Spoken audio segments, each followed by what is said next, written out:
Hola, soy Hugo. Bienvenidos a un nuevo capítulo de Luli Esportiu. Hoy veremos las técnicas básicas del long skate. En primer lugar, voy a explicar la posición base de deslizamiento.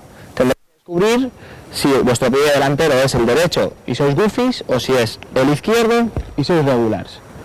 Una prueba que podéis hacer para saber si sois goofies o regulars es daros un empujón con el pie que apoyáis primero, ese será el pie delantero, o también en un salto con el pie de batida.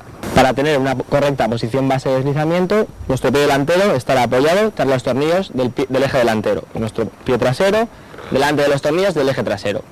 Nuestras piernas tendrán una semiflexión y el peso siempre estará sobre la pierna delantera. En segundo lugar, la toma de impulso. Nuestro pie delantero estará paralelo al patín y nuestro pie trasero, separado unos 10 centímetros de la tabla, lo apoyaremos con la punta para obtener esa velocidad. Recordad, a la hora de impulsarnos, el peso siempre estará sobre nuestra pierna delantera y el pie delantero pasará de paralelo a perpendicular.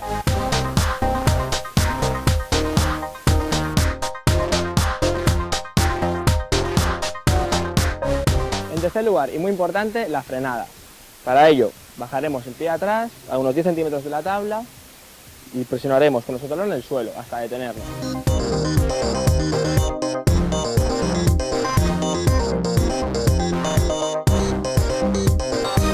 En cuarto y último lugar, el carving.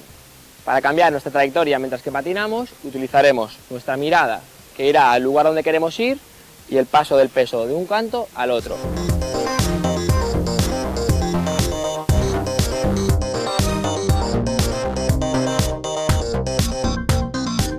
Bueno, y hasta aquí el vídeo de hoy. Un saludo a todos y vamos a coger unas olas.